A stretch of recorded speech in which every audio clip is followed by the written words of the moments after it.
Welcome to my masterclass today. My name is Sherri Brodie, and I am a hairdresser just like you. I have been a hairdresser in this wonderful industry for over 30 years, I'll say, but really over 35. Within my career, I have started over probably about 4 times.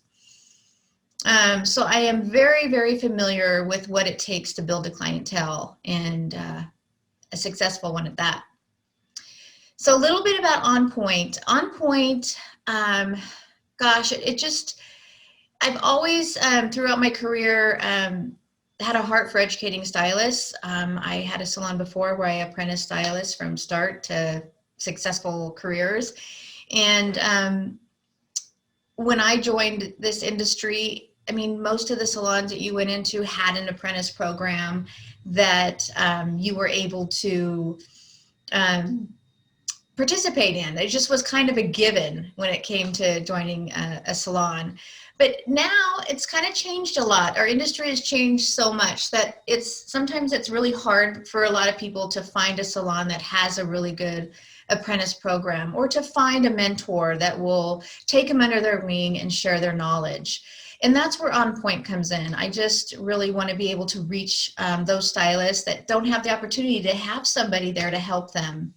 So during COVID, when everybody has been home, I know we're all starting to get out there again, but I wanted to be able to reach those stylists that were at home or couldn't get it in the salon. And so I started On Point then so that I could virtually work one-on-one coaching. Now I can either do virtual with you, or I can come with you in person, or I can work with your salon, come in and work with your staff. Haircutting is my jam. I think it's one of those things that is, so many stylists these days are really focusing in on color and all the cool techniques, but haircutting is kind of, I just feel like there's really a need for it. And I love teaching stylists that. So anyway, that's what On Point's all about. If you want to learn more, visit my website, onpointhairacademy.com, and on there you can schedule yourself a free 30-minute discovery session with me. So anyway, as we get started, I want to make sure that you're prepared. Get yourself a pen and paper, because I'm going to have you guys do a few things. Title of it is like 5 easy tips to attract new clientele and fill your chair. And is there more? Of course there is. But when I was planning this out, I wanted to share with you the 5 key things, the 5 strategies that really have the most impact, that are going to make the biggest impact for your business. I'd have to say, like, building a clientele is probably, I would say, the biggest concern for most stylists. I mean, I know there's so much education out there for new coloring techniques and all kinds of things. And we can learn all that stuff, but it really, really doesn't matter unless we have clients' butts in our chair to work on. And, a lot of stylists get kind of hung up on that. It's kind of a fear. I know some of you are going to be there. You're kind of at different stages in your career. I mean, maybe you're a new stylist and you're just starting out. Or maybe you're a stylist that's working in a place that you're not really happy at. But the thought of moving and having to rebuild it paralyzes you and keeps you from moving forward. And that's what I'm hoping what you get from this today is that I'm able to replace that fear with confidence, so that you're able to believe in yourself, and you're able to move past your fears and attain your dreams that you want to attain. So about well, first of all, before I say this, I want to say probably the biggest mistake that most stylists or people that are in the service industry make is they expect a salon to bring them their clients or build them their business, or they wait for the walk-ins. I mean, there was a time when clients used to just walk in, and there are salons, no appointments that do that, but nowadays, it's a whole different story. Not very often do people just kind of walk in. If you want to be successful, you've got to do it yourself. About 5 years ago, I made a huge life change, and I decided that I wanted to just kind of get a restart. And I made a decision to move from Northern California to Arizona and rebuild my life and my career. Now, mind you, I had been there for 27 years. So I'm not going to tell you it was easy to start over again. In fact, it was probably, I would have to say, the hardest thing I've ever done in my entire career. Well, once I got here to Arizona, I found a salon I loved. I mean, it was beautiful. It was in a great location. I mean, it was busy. I did all the right plans. And I remember that first day that I was at work there, and I went to work all excited. I was all set up. And there I was, and I'm standing there and I'm looking around me, and everybody was busy but me. And I'm looking at an empty chair, and I'm looking at empty books. And it hit me like, wow, I'm the new stylist. And I just thought right then, I thought that it's time for me to do what I had taught so many other stylists to do, and what I had done in the past as well. I needed to put it all back into practice and build my business. And I'll have to tell you, within 1 year, I had built a business that was sustaining me with a waiting list. And by 2 years, I was able to raise my prices, and I was able to cut back my work week to a 4-day work week and still maintain the lifestyle I wanted to maintain. So I want you to think about your situation on where you're at right now. And I want you to just visualize. I mean, this is something that somebody did for me and told me, and it makes such a difference. You know, what we think up here makes such an impact on how successful we are and where our life takes us. So I want you to think about where you're at now, but I want you to really think about where you'd like to be. Maybe it's a different salon. Maybe it's you want to be busier. I don't know, but think about it. Think about where you want to be 3 months from now. And then I want you to visualize yourself a whole year from now, and dare to dream where you'd like to be financially, maybe living, maybe working, and then 5 years. And this is just something an exercise you can't really do right here and now. I mean, I'm making you think about it, but just jot down, and when you have time, I want you to think about it, and I want you to write it down. It makes an impact when you write it down.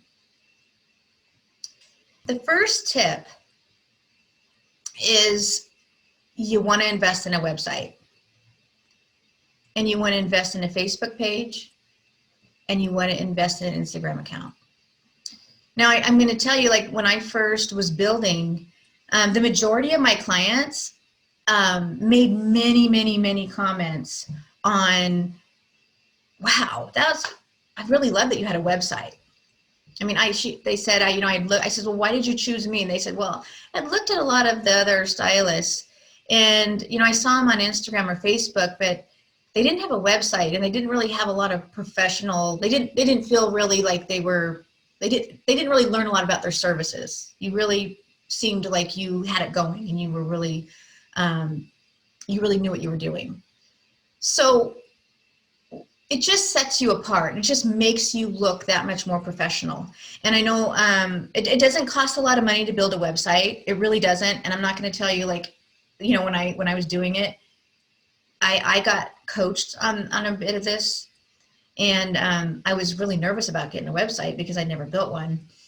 But there's so many sites out there, guys, right now that you can go on, and it takes you step by step, and they're not expensive, but it'll make the biggest impact on your business. And then on your Facebook and Instagram page, I'm not going to tell you that I'm an expert at it. I mean, I just got done telling you that after 27 years, I was rebuilding. Instagram, social media, it wasn't even around then. So this was a whole different ball game for me.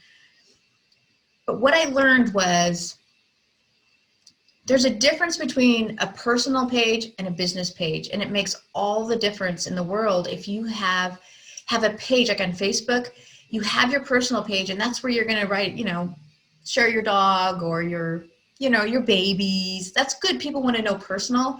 But when it comes to business, You want to have a page that you're talking about your business, and it's there that they go to and they can see your work and what you're all about. And make sure you put a little bit of a bio in there about who you are, what you do. Instagram, same thing. You want to do a business page. It makes all the difference. All right. So, but when you're going through and you're planning your page and your website, you want to be thinking about how you're branding yourself. You know, I never really thought about that. I mean, I was just doing hair and doing what I loved. But nowadays, you know, you've really got to think about who are you? How do people visualize you?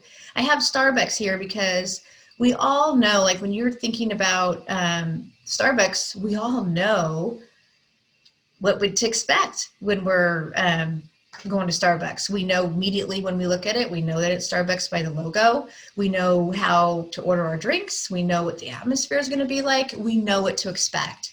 And that's what you want to do for yourself. It's going to make the biggest difference. So I want you to get your pens and papers handy that I told you about, because I'm going to pause here in just a few minutes, for about 2 minutes, because we're going to do a brain dump, what I call a brain dump. When I was trying to figure out my brand, I created what I call a storyboard. Some of you know what it is, some of you don't, but it's just, I got myself a big poster board and I put it where I could see it. And I just started going through magazines. You can also do it on Pinterest as well. And just looking at things like colors you like, artwork, clothing, hairstyles, things you like that you want to do. Like be thinking about what kind of work you want to do. Anything that just strikes you, you put on the board and you start to put together a little story of you. So I'm just going to pause here for about 2 minutes to give you some time just to kind of brain dump here and just be thinking about those things. And we're going to start it right now.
Okay, so now the next thing I want you to think about is, who is your dream client? Like, who do you want to work on?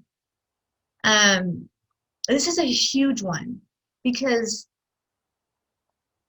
like for me, for instance, I knew when I moved out here that, you know, I wanted to make sure I got that woman that, you know, she was looking for perfection, and she wasn't concerned about the price, and she wanted a good experience, and she wanted to be with a stylist that was very confident in what they did, and she likes her haircuts precise. And so And so when I thought about her, when you think about your dream client, when I say here, find him or her on social media or where they hang out, I say that because you want to think about that dream client. Like, where do they hang out? Maybe, you know, like mine, I knew mine hung out. They liked Nordstrom. Okay, so you think about that. They liked Macy's, Dillard's. They loved shopping there. They loved little boutiques. They liked to hang out in the local coffee shops. They liked wine. So anyways, you start looking at those places of where they go, and you can look at their social media sites of where these people are, and you start to kind of put together some of the vibe that they have put on, you know, that they're putting on. And it helps you to determine if that's the kind of client you want to attract, then your vibe needs to attract. Like attracts like.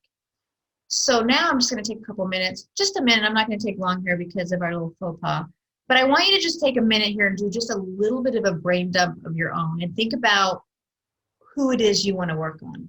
If you had to go into work every day and have the most happiest day when you look at your books, who would that person be? We're going to start it now.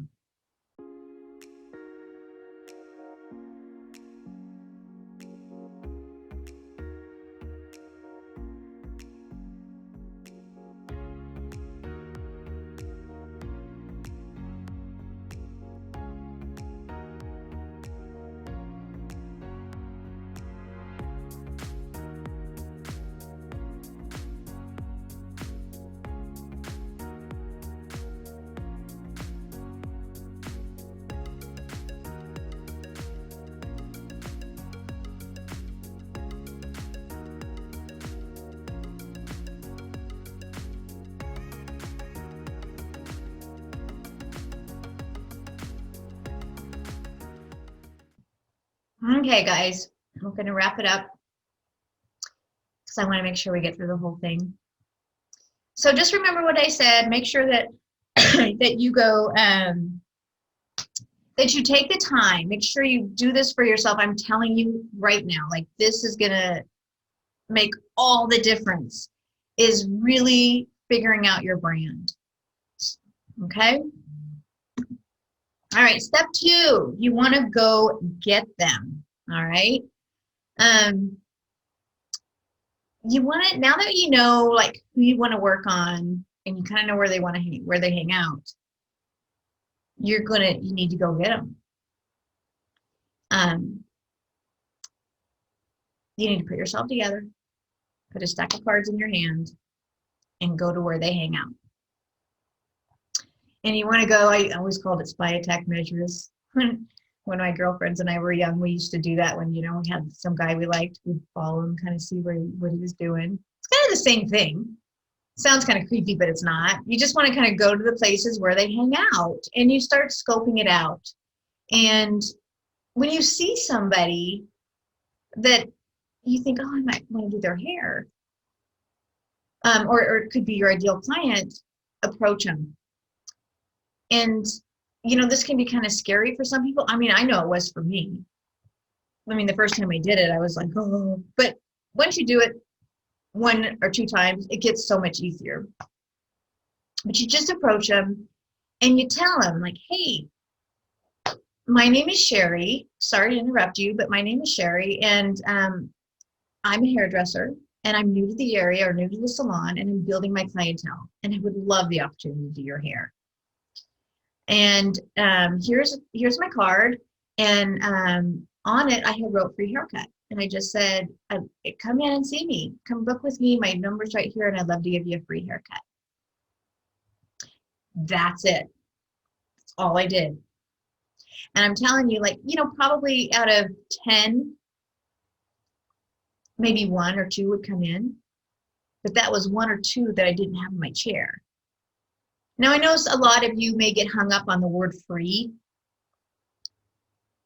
I mean, I know I did, but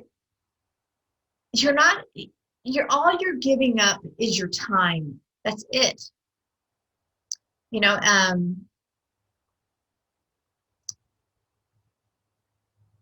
when you have an empty chair, you don't have anybody to work on anyway. And for me, I just wanted to work. I love what I do, and it makes me happy when I'm creating. So I loved it. So um, don't let free stop you up. I'm telling you, it makes the biggest impact. Second, or the third thing you want to do is you want to give them a reason to come back. And this is where we're really going to go deep, guys, because this is a super important one. The fact, this is a true fact, and you can look it up for me. I don't have like the actual like where, you know, who started it, but I'm telling you, only 3 out of 10 clients will return to you. And you could give them the most excellent haircut, most excellent service, but really that this is true statistics, and I know it. I've been in the industry a long time, and it's true. 3 out of 10 clients will come back to you. So it all goes back to what makes me different. What makes you different? What makes you different from the stylist down the block or you know, in the next salon over? You've got to start making yourself stand out. You've got to make a difference. You got to make them want to come back to you. So that all of that happens right here in the client experience. I want you to think about a client, you know, when you think about client experience. I mean, recently I was referred to this doctor, and I remember going in there to see her, and when I walked in, it just felt really cold. And there just wasn't a lot of personality to it. And then when I met the doctor, she was nice, but it kind of just felt like a number, you know. She kind of talked to me a little bit and kind of did her thing, but there was no emotional connection there wasn't anything special about it. The receptionist herself, like, was very short with me. It was very like, it was almost like I almost felt like I was in oh God, what was that Pleasantville movie where it was just like everybody was kind of doing the same thing. I just didn't feel, there was nothing memorable about it. And I remember I had a question for her, and I called her, and I never got a return call back, ever. Never got a return call. I called her, and finally when she did talk to me, she was annoyed with me because I had tried to call her because she didn't have time. Are you getting what I'm trying to share with you here? Like, that was unforgettable to me. And clients are going to remember things like that. They're going to remember about how you made them feel more than anything you do. They're going to remember how you feel than anything you say or do. So you want to think about, you know, like a really great experience. On the other hand, I remember like it was yesterday. I was a really young stylist, and my mentors that taught me, they took me to my first hair show. It was in St. Louis, Missouri. I remember going, and they took me to a restaurant, and I'd never been to a restaurant like this before. I mean, it had the white tablecloths. I mean, everything was just so perfect, and the waiter was so like just right on it. My water was always full. My food was perfect. I just remember it was just a great experience. I just felt like it just was great, and I've never forgotten it. That is what you want your clients to feel when they come in and see you. You want them to remember that. So when you're thinking about salon experience, think about your environment. I know for me, I remember when I had a salon in the Bay Area, at least every few months, like when we would have our meetings with our stylists, we would all go in and sit at each other's stations and look at it from a different point of view. And I was shocked by some of the things some of the stylists would find. And that's the same for you too. Think about what your clients are seeing. You know, think about your environment, the music. What does it smell like? What does it look like? Think about it like when a client comes to see you, think about it as dating. I mean, like your first date with somebody. That's what it's like for a client when they come in. I mean, when you're on a first date, you're kind of checking out everything. You know, it's the same thing when they come in to sit in your chair. I talk about consultation. That's a super big one. That consultation is, you know, it's where you're going to make them feel comfortable, and you can kind of tell how you're doing just by really paying attention to your client's body language. I know for me, one of the things I do is I keep a stool handy by my chair, and I sit and make myself eye level with them. I use their name. And guys, people that know me, like, I'm horrible at remembering people's name. But somebody a long time ago told me, Sherri, try to say their name 3 times to them, and you'll start to remember it. So I did. I started doing that. Hi, Betty Jo. Set her down throughout. I'd say, oh, Betty Jo, I love your ring you're wearing. You know, and then another time I would just say, you know, I don't know why I picked Betty Jo, but so Betty Jo, you know, what are we going to do with your hair today? You know, it makes a big difference. People need to want to hear their name. They're going to remember that. It's going to make them feel differently. What are some extras that you do? I'll tell you what I do. That's a little extra for my clients that kind of makes a bit that I had people tell me. One of them is my shampoos. Like, I give amazing shampoos. I'm not going to lie. I make sure every client, when I do their hair, I make sure that they get a out of this world head massage. I'm telling you, all my clients, so many of them, I just had one the other day that said, you know, Sherri, nobody in my entire life has ever given me a head massage at the shampoo bowl. It was, that's a big deal. I need to hear those things. So that's one thing I do. Another thing I do, like, keep Q-tips handy. They like to clean out their ears after a color. I have little like covers for their eyeglasses. Those are big things that you know, they're just little things, but they make a big impact. I know before COVID, I always had, you know, refreshments, different kinds. I had water that was maybe fruit water. Now I just have bottled water. But when we're done with COVID, I'll probably have goodies again and do that. But those things are feel good things. And another thing I do is I keep like a little thing so that they can charge their phone, a little charger there. That's a big deal. People are always on their phone. Let's see. Another thing is I always, you know, educate my client as I'm working on them. I'm telling them what I'm doing what I'm using on them. I always think of the W's. I would tell them what I'm using, and the H's, I guess, why I'm using it, how I'm using it.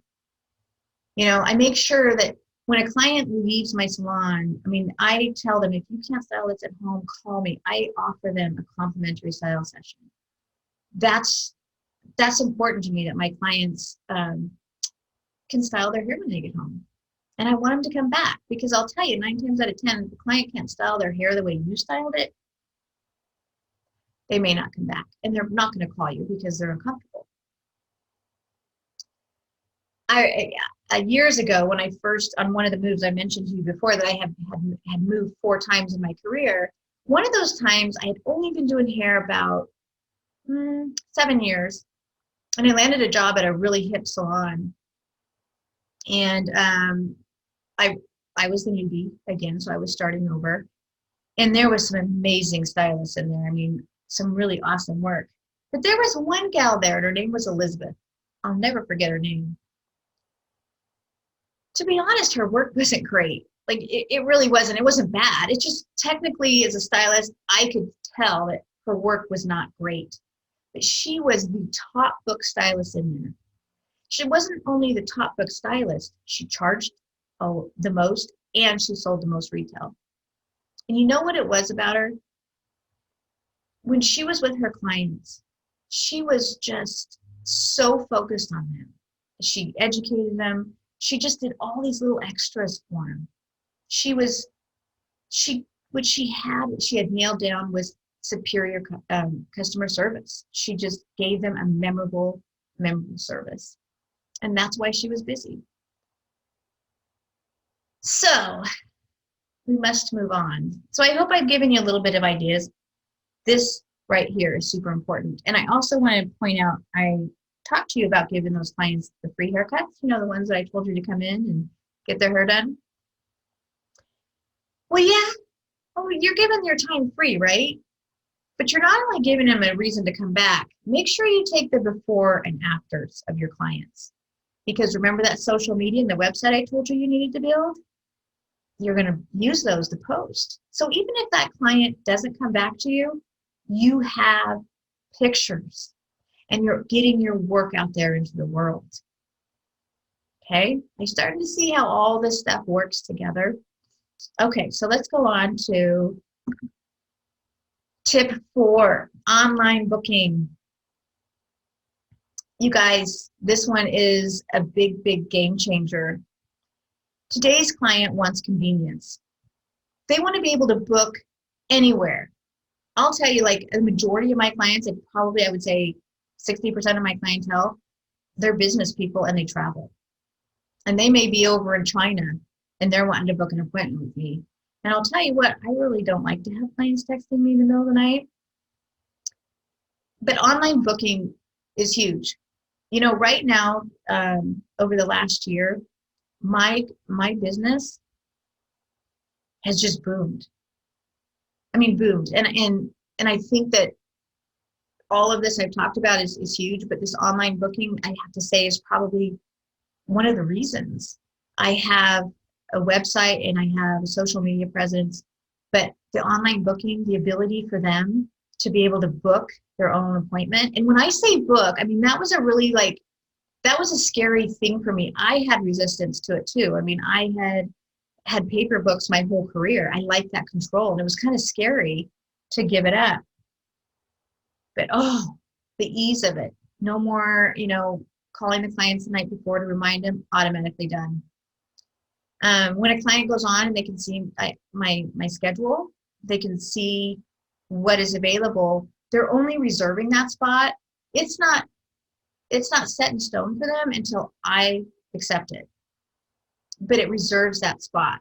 And then on top of that, if they don't see a spot they like, they're putting their name on a wait list. So I'm not having to think about writing this list and like, oh my gosh, Jane canceled today. I know, who was it that wanted to get in? I don't have to worry about it. It's there on my online booking. The other benefit of it is you can put your online booking link on those business pages I told you to make and on your website, so that your clients, when they're scrolling social media and they see you and they see the book now, it just takes them right to it. It's ease, and that's what the client now wants. And I'll tell you, like, it makes me so sad when I'm on some of these Facebook groups and I see posts from stylists talking about that their books are down and their books are low. I hope that what I'm sharing with you all today will help, because mine, like I said, during this COVID time, because I put all these things in line and created a brand for myself and have an online booking platform, it's made all the difference. Okay. So now we're going to go on to tip 5, the last one. You don't want to forget to follow up. This one is really big. It's so big. You want to give your client an incentive to come back. So first thing you want to do is a 3-day follow-up call. I mean, I used to do 2-day in my salon too, but it was like, we would just call them up and say, hey, this is Sherri calling you. I just wanted to check on you. How is your hair doing? Or whatever service you did on them, you want to ask them how they're doing. I mean, and you're hoping that they're going to tell you that it was perfect. But if a client maybe isn't liking it or wants an adjustment, this is where they're going to be comfortable to tell you, because most people will not pick up the phone to call you to tell you. And it could be an easy adjustment. I mean, maybe, somebody, I've had people come to me and just go, oh yeah, my last haircut, I just didn't like it. Well, what didn't you like about it? Well, it was a little bit off here, or my bangs were just, a little long, or, once I got home, I just wanted it shorter. You know, that stylist could have gotten them back had she taken the time to make them feel, number one, it makes them feel important because you remember them and you care. And number two, it gives them an opportunity to where they feel comfortable to share that with you. The second one is write a handwritten thank you card. There's not very many times we get mail. I mean, I know for me, I love it. I love getting birthday cards or little notes or letters in the mail. I have a girlfriend that still lives in California, and every now and then she'll send me a card. Like the other day, I went to work and the people that, you know, owned it drop off an envelope, and there it is. It's just a card from her, and it made me feel so special. And that's the same way with your clients. If you take the time to handwrite a thank you card to them, it makes them feel special. But there's something else you want to put in that card, and that is put 3 of your cards in there. On one of them, you want to tell your client that they can use that on their next service. Bring it in. I'll give you $10 off your next haircut. Notice I said haircut. I didn't say chemicals. This is all haircut, so it's just your time. And I asked them to send me, you know, give one to a friend. Every one person that comes in with your name written on that card, they're going to get $10 off their service, and you will get $10 off yours. And when 3 people come in on your referral, I'll give your haircut free. That way you're thanking them for their business, and then you're asking them for referrals. And backing up on that, when they're in your chair, don't be afraid to ask them to send you referrals. Don't be afraid to ask. They're not, you know, a lot of people don't think about it. And also ask them to post on your social media. You know, if they take a selfie of themselves, have them tag you on there. So just in a review, you want to have a website and business profiles on your social media sites. You want to think about your branding. What kind of image are you wanting to portray out there? It's going to make the hugest difference on who you attract. If you want to be doing fun colors, then you need to be portraying that. You need to be somebody that they want to, that they know that they can get that from, you know. Put the vibe out there. Think about your dream client. That's all part of it too. Who do you want to work on? Once you've figured all that stuff, go get them. Don't be scared. I know what it feels like. I so know what it feels like to be afraid to get out there and approach somebody. But if you want to be successful, remember I told you to dream. If you want to be successful, you want to work in that fancy salon, or you want to own your own business, or you want to own your own suite, it's not going to happen unless you go out and make it happen. So break through that fear. So I'll tell you right now, was it scary for me to pick up and move after 27 years? It was really scary, but I did it. And it was the best decision I ever made. And I know you guys can do it too. So other thing is online booking. Check it out. There's so many of them. I personally use Vagaro, but I've tried a lot of different ones. You just have to find what you like best. And make sure you follow up, okay?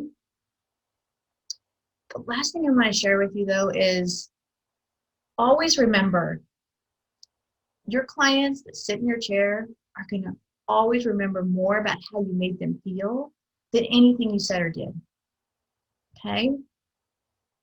Remember, your smile is your logo. Your personality is your business card. How you leave your client feeling after having experience with you is your trademark. On point, if you want to do a 30-minute discovery session with me, I would love it. Just go visit my website, any of my social media, there's a link there. You can schedule it right there. So I just want to thank you for joining me. And I hope to see you soon. Bye.